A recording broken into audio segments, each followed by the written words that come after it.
Hello friends, in this video we shall discuss with respect to electronic science paper which was conducted by Karnataka SET on 13th January 2024. The paper consisted of paper 1, that is general paper, and the paper 2 will be of subjective. So in this video we are going to talk about electronic science paper. The subject code is 31. In the case of NTA UGCNET, the subject code will be 88. Here in the part 1 video, I am going to cover from question number 1 to question number 25. I have designed this part 1 video in such a way that the maximum questions of analog electronics and network analysis is being included. Let us move on to the first question. In the first question, what they are given is the voltage drop of AV is applied to a diode in series with a load of 1 kilo ohm, and they have given the condition that the voltage across 1 kilo ohm resistor is 0. Then it indicates the options what they have given is diode is considered to be a short circuit, diode is considered to be an open circuit, resistor is considered to be a short circuit. Both resistor and diode are considered to be a short circuit. Now in the case, the circuit what they are given is they are connected in a series. So all the three elements are connected in series. So what are the three elements? You will be having the battery potential. The battery value they have given it as AV, right? In series to this you will be having a diode and a resistor. Now in series to this you will be having a diode and a resistor. In series to this you will be having one diode and you will be having a resistor. Now what is the resistor value? The resistor value they have considered to be 1 kilo ohm. The resistance value they have considered to be 1 kilo ohm. Now what is the condition they are putting over here means the voltage across the load resistor is 0. So what they are telling is the voltage across nothing but VL is 0. What do you mean by voltage? Current multiplied by resistance. Is the resistance value 0? No, right? Current value should be 0. So current should not flow in a series circuit, nothing but what? At least one element should behave like an open circuit. Battery can't be behaving like an open circuit and resistor can't be behaving like an open circuit. What is the option that is left with us is this diode if it is not fully biased, nothing but if this AV is not exceeding the 0.7 volts in the case of silicon or 0.3 volts in the case of germanium, definitely the diode will not be in the on state. They are telling the forward voltage is applied. The forward voltage may be 0.1, 0.2, something like this, right? Now this diode is considered to be an open circuit. The diode is considered to be an open circuit. Rest of the circuit you write as it is. Rest of the circuit you write as it is. Now what is the voltage drop across this diode? That voltage drop is AV. The voltage drop is AV. Now what is the current through this 1 kilo ohm resistor? It is 0 ampere. 0 multiplied by say 1 kilo ohm. What is the voltage? The voltage value will be 0 only. The voltage value will be 0 only. So we got VL which is to be 0 volts. Now diode is considered to be a short circuit. If the diode is considered to be a short circuit, then the entire AV voltage will appear across the resistor. So first option is eliminated. Diode is open circuit. This option is correct. Now resistor is treated as a short circuit. If a resistor is treated as a short circuit, then no need of defining to be of 1 kilo ohm value. This is third option you should eliminate first. Both the diode and resistor are short circuit. The resistor are short circuit means fourth option also should be eliminated. So the corresponding option that is following will be option B is going to follow. That is diode is considered to be an open circuit. This is for first question. In the second question, see the concept is based on Zener diode. So in the case of Zener diode, when it will be forward bias, when it will be negatively forward bias, these two things are very, very important. See in Zener diode, in the case of forward bias, it will be behaving like a normal diode only. In the case of reverse bias, it will not conduct, but beyond the certain value, the diode is undergoing breakdown. So the breakdown potential, they have given it to be 12 volts. The breakdown potential, they have given it to be 12 volts. What they are asking is, what is the minimum and the maximum load current they are asking. Now, this 25 volts is a DC potential, right? So unregulated power supply. This is 25 volts I am going to consider. Now, the starting value of the load resistor will be 100 ohms to infinity. Infinity can be an huge value also. Now, in the first case, you consider RL to be equals to 100 ohms. In the first case, you consider RL to be equals to 100 ohm. When RL equals to 100 ohm, what is the value of VL? 100 ohms here, 100 ohms here. Go by voltage divider rule. So what it says is total voltage is 25 into the corresponding RL value is 100 divided by RL plus RS if I am taking. If I am taking this 100 ohms as RS, so it is divided by RS plus RL. So it will be of 200. So what is the value of VL you are going to get? 12.5 volts. What is the value of VL you are going to get? In the first case, when RL equals to 100 ohms, you are going to get VL equals to 12.5 volts. This 12.5 volts is very much sufficient in order to break down this, or in order to reverse break down this Zener diode. So when the diode is in the breakdown state, this 12.5 volts will be changed to 12 volts. This is the beauty of Zener diode. So 12 volts is the voltage drop across the load resistor. Remaining 13 volts will be the voltage drop across this RS. Remaining 13 volts will be the voltage drop across this RS. Now, what is the current through the load resistor? What is the current through the load resistor? What is the value of VL? 12 divided by 100. 12 volts divided by 100 ohms. So if I am considering, or if I am writing in milliamperes, the value of the current will be 120 milli. The value of the current will be 120 milliampere. Now this is the minimum current or the maximum current, we don't know. Hold on for a while. How I can tell this is the maximum current or the minimum current? The load resistor is the minimum value I have taken. What is the minimum value? 100 ohms I am considering. What is the maximum value of RL? Maybe some lakh ohms you consider, right? So the resistor is of a lower value. Then the current what I am going to get is a maximum value. So this current is IL maximum. This current is IL maximum. So the current value is 120 milliampere. Option A and option C is being eliminated so easily. Now in the case 2, you consider some higher value of RL, or you consider to be an infinity only. Now in the second case, if RL is tending to be infinity, if RL is tending to be infinity, then what is the value of VL? VL is supposed to be 25 volts only. Entire voltage should drop across this RL only. Entire voltage should drop across this RL only. But the beauty of this Zener diode is once it reaches 12 volts, it is undergoing breakdown.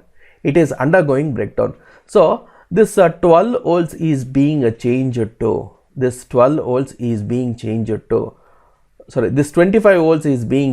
to 12 volts only. This 25 volts is being brought down to 12 volts only, right? Now also, when the resistor is changing from 100 ohms to infinity, the Zener diode is still in the reverse breakdown only. Now what is the current through this? What is the voltage? 12. What is the voltage? 12 divided by what is the resistance value? It is tending to be an infinite value. So I can consider to be 0 amperes. I can consider to be 0 amperes, right? So this is the minimum value of current. This is the minimum value of current. What is the range they are asking? Means a range is 0 to 120 milliampere. 120 milliampere. If the resistors values are up to kilo ohm, means I would have considered say tens of milliamperes. But here they are telling that the resistor value, that is RL, is tending up to infinity. RL is tending up to infinity. Let me consider one more case. Say suppose if this RL is just 10 ohm. If this RL is just 10 ohm. What is the voltage drop? 12 into 10, that is 120, divided by 100 plus 10, roughly 100 you can take. So the value of VL is 1.2 volts. Is this greater than 12 volts? No, right? So in this case, Zener diode will not be in a breakdown. So whatever the voltage you will be getting, the same voltage is still getting appeared across RL. When this RL voltage is exceeding 12 volts, then it is going to bring back the RL potential to 12 volts only, right? So based on this, if I am solving, the option that I am going to get is option B is correct. For the second question, option B is going to follow. That is, the current is ranging from 0 to 120 milliamperes. In the third question, what they are given is, refer the given circuit and find out the current I and VD across the diode if the diode is in the ideal state. If the diode is in the ideal state. Now, what do you mean by ideal scenario? This is very, very important. What do you mean by ideal scenario? See, the resistor value, they have given it to be 1 kilo ohms. Now, if the diode is ideal, then the internal resistance drop, I can take it to be, right, 0 ohms. I can take it to be 0 ohms, right? Strictly ideal. If not, you should consider some value, right? Now, what is the voltage drop across the diode? What is the voltage drop across the diode? If the voltage is exceeding 0.7, in the case of silicon, right, practical value. In the case of germanium, it is 0.3 volts. In the case of ideal scenario, it is slightly greater than 0. The 3 volts is very much greater than 0. So the voltage drop across the diode is 0 volts. The voltage drop across the diode is 0 volts. Now, what is the current that is getting into? What is the current that is getting into? We came to know that VD equals to 0 volts. VD equals to 0 volts. Now, let us calculate the value of current. I equals to, so the total voltage value will be 3 minus 0, that is 3 whole divided by the resistance value is 1 kilo plus 0. Say suppose in the case of practical scenario also 1 kilo plus hardly in terms of few ohms, round off to kilo ohms only. So what is the value you are going to get? 3 milliamperes. 3 milliamperes. They have asked the current first and voltage next. So it is a 3 milli, 0 volts. Option C is going to follow. Option C is going to follow, right? Because in C they have opted 2, right? So for this third question, option C is correct. Let us move on to the next question. In this, they are asking for the match the following materials for their band gap energy. Now, in the list 2, they have given all the values in terms of electron volts. All the values they are given in terms of electron volts. Now, in the case of silicon, it is 1.14 electron volt. In the case of germanium, it is 0.67 electron volts. In the case of gallium arsenide, it is 1.43 electron volts, whereas in the case of carbon, it is roughly 5.4 electron volts. They have given 15.4 electron volts. Any value greater than 5, you would please consider to be an. So these are the direct values you have to remember. Now, gallium for silicon, first it is 2, second it is 3. For 3 it is 4 and 4 it is 1. So the corresponding option that is going to follow is option D is correct. Now, what do you mean by Fermi level? What do you mean by band gap energy? How materials are classified? So these things have already been covered in EDC part, right? So if you have not gone through that video, the links I will be giving in the description. You please go through it.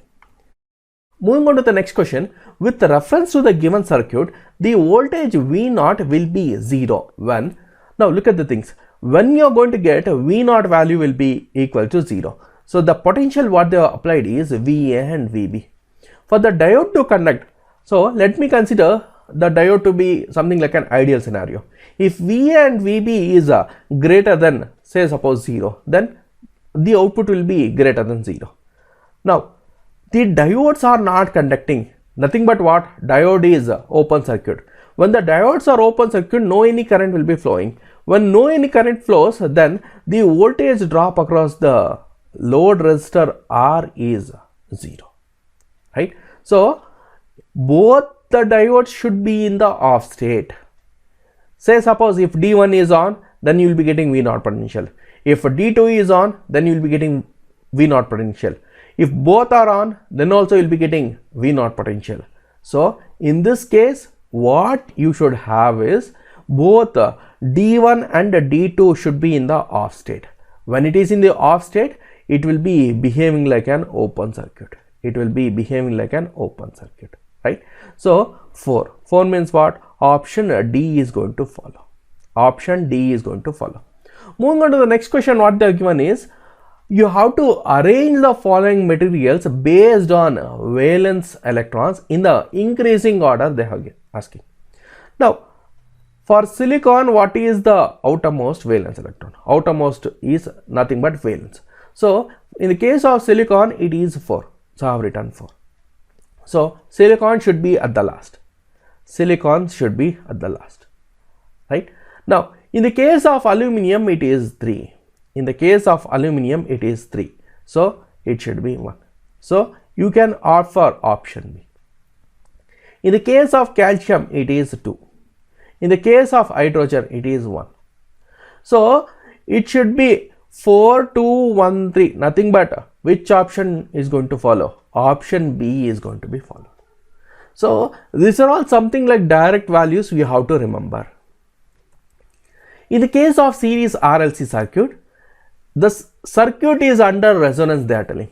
The magnitude of voltage developed across the capacitor or inductor, what is the value they are asking. Now, so let me consider our RLC circuit. So I will be having R, L and C which is connected in series. So you will be having an excitation of AC source. So you will be having the voltage and frequency. You will be having voltage as well as frequency. The resistor value I am going to take it as R, and the inductance value is L, and the capacitance value is C. The reactance I am going to consider to be XL, and the reactance I am going to consider to be XC. The voltage drop across the load resistor is VR, and the voltage drop across the inductor is VL, and the voltage drop across the capacitance is VC. And now at a resonance, what is the thing that is going to happen? This is very, very important. At resonance, the voltage, that is Vs, the entire voltage will appear across the load resistor. The entire voltage will appear across the load resistor. This is one thing. Now, based on this, you don't come to an assumption that then the VL and VC value should be equals to 0. No, it will not be. What is the voltage drop across the inductor? The magnitude which will be same as the voltage across the capacitor, which will be equals to quality times of the supply voltage. Quality times of the supply voltage. Say suppose the supply voltage is 200 volts. If the quality factor is 5, then what is the voltage drop across the capacitor and inductor? 1000 volts you will be getting. Now you will be having an idea, okay, if I am getting 1000 volts, if I am extracting it, I may get an amplification. As soon as you connect a load or you connect any device across it, the circuit will no longer be in resonance. The circuit will no longer be in resonance, right? So the voltage is going to exceed by how many times? Quality factor times. In this case, the quality factor I am going to assume to be 5. Is always 0, they are telling, which is wrong. Can never be greater than the input voltage. It is wrong. Can be greater than the input voltage, however, it is 90 degree out of phase with the input voltage. Yes, this is correct. Can be greater than input voltage and is in phase with the input voltage. No, it will not be in phase. Now, look at the things. If Vs is something like this, then VL will be something like this, but VC will be something like this. Magnitude wise, VL and VC are the same. These two things, if I am taking KVL for AC circuit, this VL and VC is going to get cancelled, right? So this Vs equals to VR plus VL plus VC. VL and VC, there only it is going to get cancelled because it is phasor addition. Very, very important. So the corresponding option that is going to follow is option C is correct. Moving on to the next question. The common voltage across the parallel branches with the different voltage sources can be computed by the relation they are asking.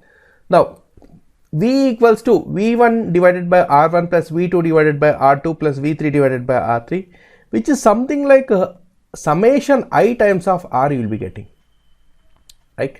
So, the relation is for Millman's theorem. The relation is for Millman's theorem, that is option C is going to follow. Nothing but all the practical voltage sources which are connected in parallel can be replaced by a single practical voltage source, that is the voltage value will be Millman's voltage and the resistance value will be a Millman's resistor or the Millman's impedance we can consider, right? Option C is going to follow. Moving on to the next question, what they are given is, which of the following theorems can be applied to any network which is of a linear, non-linear, active, passive, time variant, time invariant. Now, look at the things. This superposition theorem is applicable only for linear networks. So, if the elements are non-linear, time invariant, time variant, so in those cases superposition theorem is not applicable, and even Thevenin's theorem and Norton's theorems do fail. So, Telegrand's theorem is the only theorem which is applicable for any sort of network, and it is even applicable for power calculation also. So, the corresponding option that is going to follow is option C is correct. Moving on to the next question, what they have given is, see, we have to go for match the following. On the list 1, they have talked about linearity, structure, equivalent circuit and bilateral. On the list 2, they have talked about superposition theorem, Norton's theorem, Telegrand's theorem and reciprocity theorem. So, this linearity is something like a superposition theorem you consider. So, for A it is 1, so B and D may be correct. Which and all the options can be easily eliminated is option A and option C is eliminated. Equivalent circuit is Norton's theorem. Why? You are going to derive the Thevenin's theorem, the equivalent of it will be a Norton's theorem. So, for C it will be 2. For C it will be 2. Nothing but option B is going to follow. Now, talk about bilateral. Talk about bilateral. So, bilateral means what? You are going to change the response and then you are going to consider, right? Excitation to response, the ratio should remain the same if the source and load is interchanged. So, that is what I mean by reciprocity theorem. Here you will be having only one source. I have explained the reciprocity theorem in detail in my class sessions. If you have not gone through, please go through my channel, right? In the channel, in the playlist, I have included all the things. Structure means what? A Telegrand's theorem. Each and everything is being applicable. So, the corresponding option that is going to follow is option B is correct. So, how I am solving is, first let me eliminate the options, then let us tackle with the problems. That's what I have solved. Now, this question is based on assertion and reasoning. What they have asked is, superposition theorem can be used to determine the output of the full wave rectifier whose inputs are sinusoidal signal sources of different frequencies. That means what? In a simple layman language, you please consider. So, this is one source and again you will be having one more source. This is connected to some circuit. This one is a V1, F1 and this source will be V2, F2. What they are telling is, say suppose if I am considering only F1 source and if I try to operate, then I will be getting an excitation of E1. Then in the second case, if I am operating this F2 only, not F1, then I will be getting an excitation E2. This excitation 1 plus excitation 2, it should be equals to, if I am operating both the sources simultaneously, then that excitation will be E. If I am considering, is this equation is valid? This equation is not at all valid. This equation is valid only if you are giving the voltages, but if you are giving the frequency, these two fails. Right? So assertion is wrong. Definitely the reason should be correct, right? Superposition theorem holds good for linear system. This is correct. Nothing but assertion is false, reason is true, option D is going to follow. Superposition theorem holds good for linear system. See, linearity superposition theorem. A linearity superposition theorem. So that's how you are going to solve the problems, right? I hope you have understood this assertion. Frequency, say suppose the two sources are there. F1 individually I operate, F2 individually I operate. The sum of it I will be taking. That sum I will be calling it as E1 plus E2. This should be equal to if the two frequencies are simultaneously operated. This will not be equal. This will not be equal. Please do consider, right? Frequency, non-linear elements, right?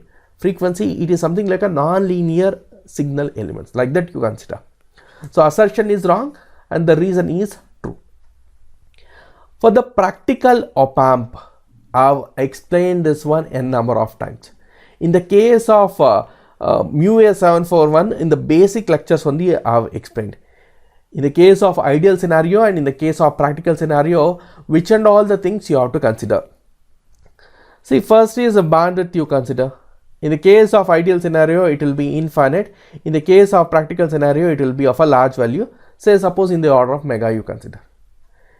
In the case of input impedance also, it is infinity.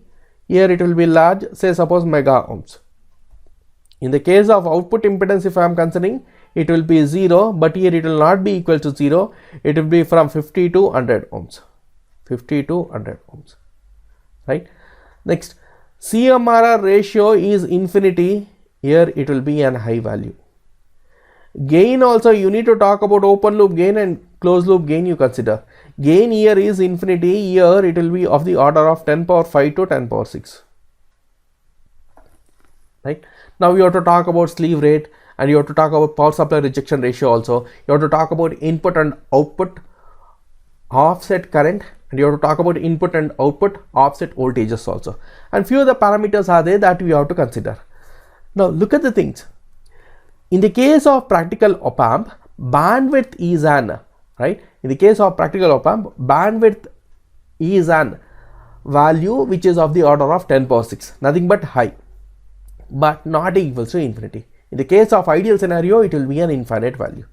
Similarly, in the case of input impedance also, the relation remains the same.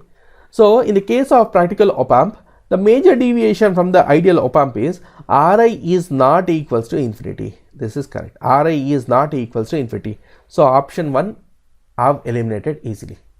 AV, nothing but next to C, gain is less than infinity. Gain is less than infinity. Gain is less than infinity.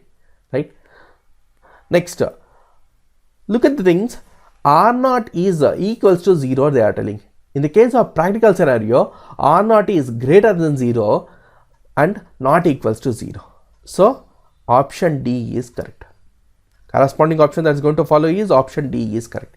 In the case of ideal scenario, Ri should be an infinite value, gain should be an infinite value, Rout should be equals to 0.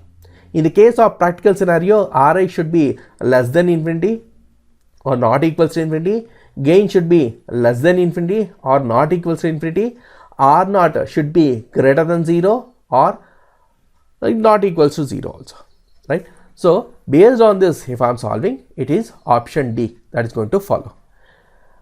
Next question is based on, again, match the following. On the list one, they have talked about Zener diode, op-amp, Barkhausen criteria and phase lock loop. In the case of a Zener diode, have sharp breakdown voltage, right? In the second question, already we have discussed with respect to Zener diode. In the case of op-amp, it is referring to common mode rejection ratio. 2 questions before only we have talked about the practical conditions of an operational amplifier. There we have talked about common mode rejection ratio also. It is defined as the ratio of differential gain to common mode gain. Barkhausen criteria, it is to produce continuous undamped oscillation, right? Nothing but a sustained oscillation. Condition should be A beta should be equals to 1. This is the condition under ideal scenario. Under practical scenario, A beta should be at least greater than 1, nothing but 1.02. This is very, very important. Phase lock loop, it is going to lock the frequency as well as phase. Synchronizes the output with input signal in frequency and phase. In frequency and phase. So for A it is 2. For 2 it is 1. For C it is 4. Nothing but option A is going to follow.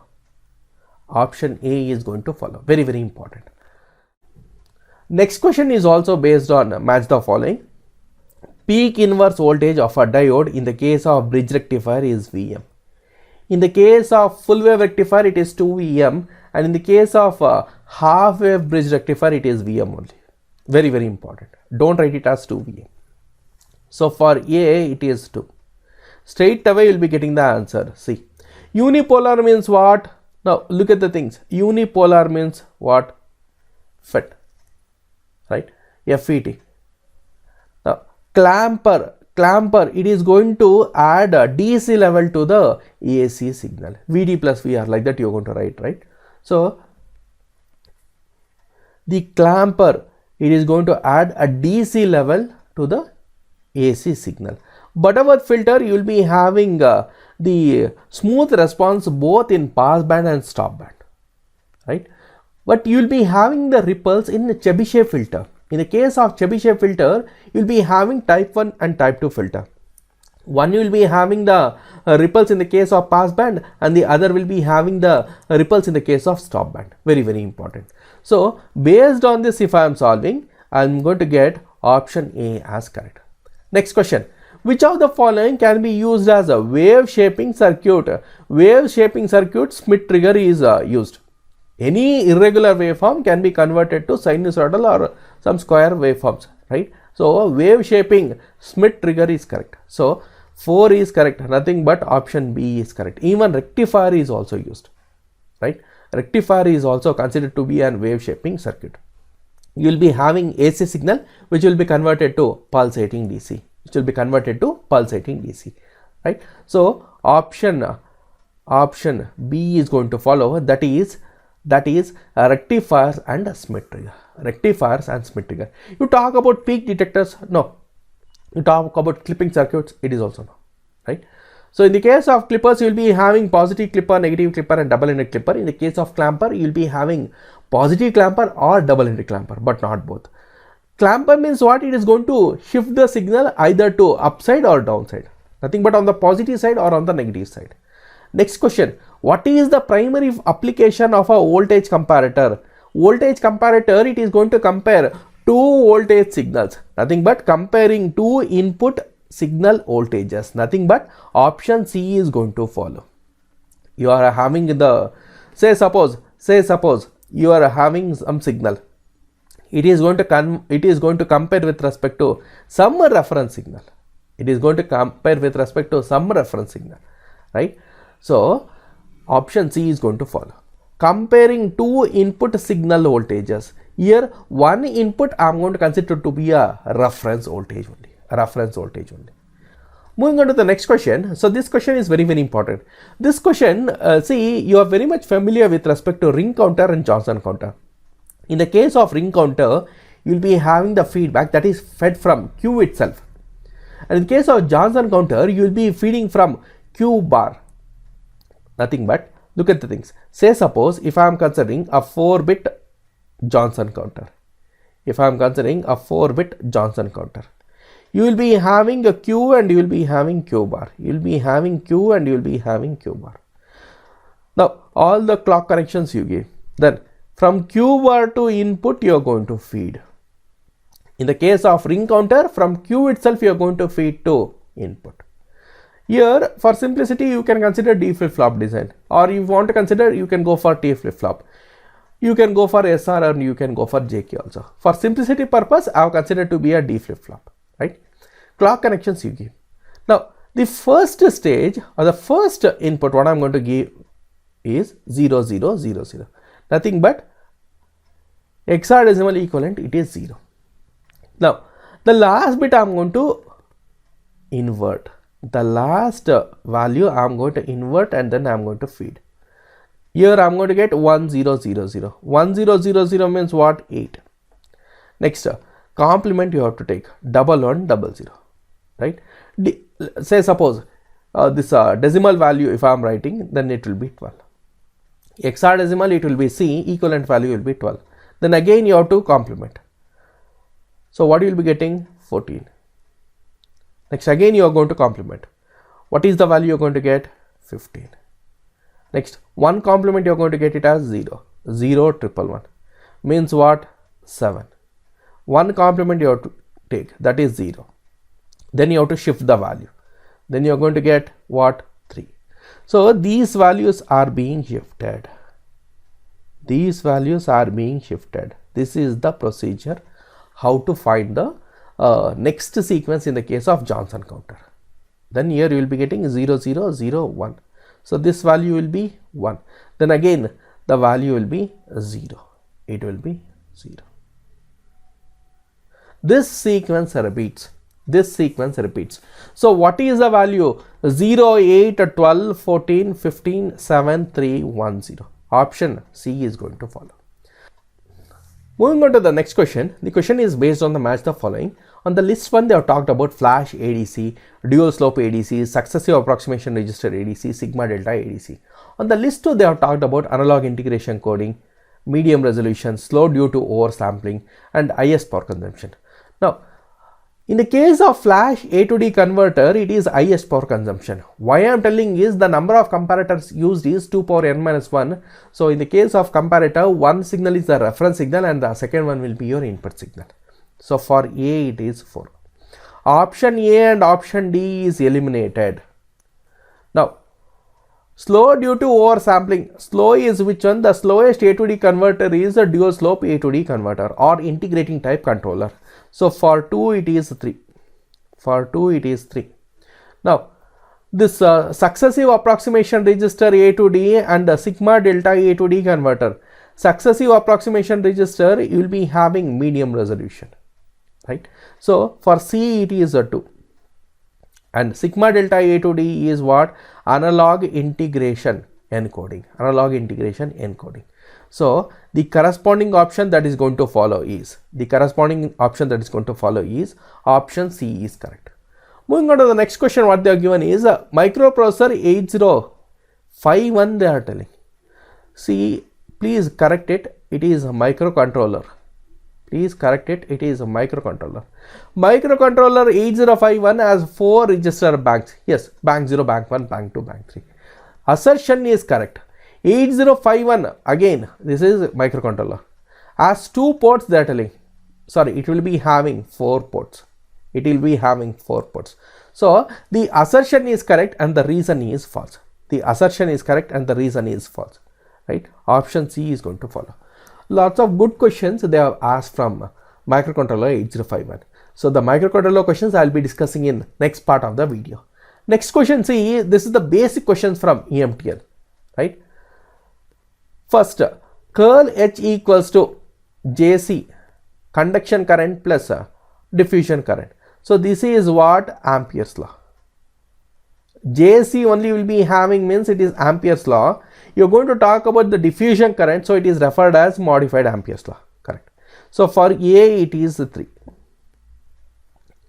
Next, curl E equals to minus dou B divided by dou T. This is for Faraday's law. This is for Faraday's law. So for D it is 2. For D it is 2. Right. Next, del dot D equals to rho V. Del dot D equals to rho V. So this is for what? Gauss law of electrostatics, non-existence of monopole. The non-existence of monopole is what? Del dot B equals to 0. Gauss law of electrostatics. See, del dot D equals to rho v means what? The positive charge or the negative charge can exist. But del dot B equals to 0 means what? The monopole is not going to exist. Consider a bar magnet, you will not be having the north pole only. You will not be having the south pole only. You will be having the both. But del dot D equals to rho v means what? You may have only positive charge or you can have only a negative charge. The positive charge and the negative charge can separately can exist. So that's how it is going to define. So for C it is 1.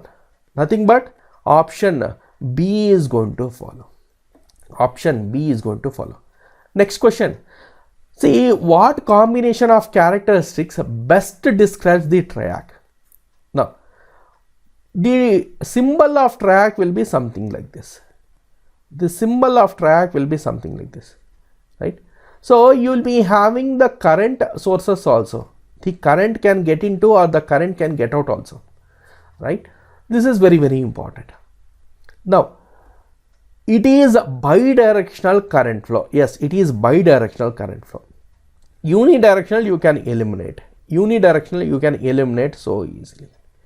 Unidirectional you can eliminate so easily, right? Very, very important. Unidirectional you can eliminate so easily, right? Next, two terminals they are telling. So two terminals is wrong again. Next, it is a 3 terminals. Yes, 3 terminals. This is the terminal 1. This is the terminal 2. And in the case of terminal 3, you can consider to be a gate terminal where the current can get into or get out, right? So it is a 3 terminal device. They are telling no gate terminal and gate terminal. In the case of triac, you will be having the gate terminal. In the case of triac, you will be having the gate terminal. So option C is going to follow. In the case of diac, you will not be having the gate terminal. See, diac is similar to triac without a gate terminal. So the corresponding option that is going to follow is option C is correct. Next question. Assertion C, microcontrollers are not a general purpose computer. Yes, microcontrollers are not general purpose computers. Yes, correct.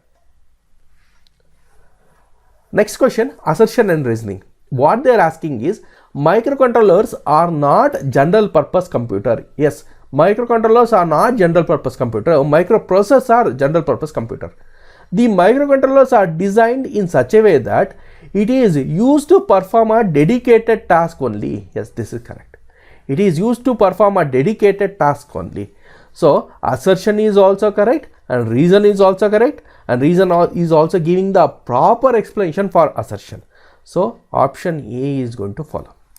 The other sense I will be telling. See, microprocessors are general purpose computer. Yes, microprocessors are designed to perform all tasks. It is correct, right? Now in this what they are given is microcontrollers are not general purpose computer. Yes, general purpose computer, no, it is application oriented, and microcontrollers are designed in such a way that to perform dedicated tasks. Yes, it is correct. So it is giving the proper explanation also. Moving on to the next question, what they are given is phase shift oscillator consists of. Now here you will be having the common emitter configuration. Here you will be having the common emitter configuration, right? Here you will be having the coupling capacitors. Here you will be having the coupling capacitors. Then you will be having the feedback elements also. You will be having the feedback elements also. Like this you will be having. See, this R and C you can interchange, no problem, right? So in some textbooks R they are going to connect something like this, and capacitors they are going to interchange, no problem. And C you can represent one C over here, and you can element this one also, but you will be having one feedback. That idea you should have. So this entire circuit is a feedback circuit, beta part. So feedback is going to exist. Amplifier, the common emitter configuration you are going to use, so you will be having the common emitter configuration. Phase shift network, you will be having, see, this common emitter configuration is going to provide a phase shift of 180 degree. RNC is going to provide a phase shift of 60 degree. So 60, 60, 60, again 180 degree. Total phase shift is 360 degree or 0 degree. Very, very important. So it is going to consist of phase shift network, amplifier and feedback network. You are not going to make use of an diode. So rectifiers is not going to present. So this option C, B, D is eliminated. Option A is going to follow. Option A is going to follow. Rectifiers are not too simple, right? So oscillator is what? AC to AC. Rectifiers is what? AC to pulsating DC. This one thing if you are knowing, you can able to solve this question so easily. The corresponding option that is going to follow is option A is correct. In the next question, what they are asking is, what is the main objective of control system? In the first option, what they are given is to increase the system complexity. No, the main objective should be to decrease the system complexity. To eliminate disturbance is correct, but we should not focus much in such a way that we have to reduce the disturbance fully. So this option is wrong. So here you may get trapped. To maintain desired system behavior is correct. To maintain desired system behavior is correct. To maximize energy consumption, not at all required. So the corresponding option that is going to follow is option C is correct. To eliminate disturbance is correct. To eliminate disturbance completely is wrong. Right. So we have designed the system in such a way that we are going to prefer underdamped system. We do get a disturbance, but it will be nullified. It will be nullified or it will be within the range. The last question what they have asked is, on the list 1 they have talked about noise, noise figure, noise factor, noise temperature. On the list 2 they have given its corresponding equation. Now in the case of noise figure, it is defined as the ratio of signal to noise ratio at the input to signal to noise ratio at the output. Very, very important. So for 2 it is 1. For 2 it is 1. Very, very important. So option B is correct. Straight away I got the answer. Straight away I got the answer. Now for the noise factor, it is 1 plus T divided by T naught. For the noise temperature, it is F minus 1 times of T naught. Very, very important. How you are going to define noise? It is defined as the signal strength to noise strength. The ratio you are going to take and it will be in dB and it will be in dB. Very, very important. So the corresponding option that is going to follow is option 2 is correct. In this video, we have discussed from question number 1 to question number 25. If you are having any queries, please call on the number that is given below. I hope you have understood with the solution video. If you have followed with the lecture, please give it a big thumbs up. Also share this video with your friends and don't forget to subscribe to my channel Craving Gyan. All the best for your exams. Thank you. And don't forget to comment your score in the comment section if you have given the exam on 13th Jan 2024. See you in the next session. Thank you.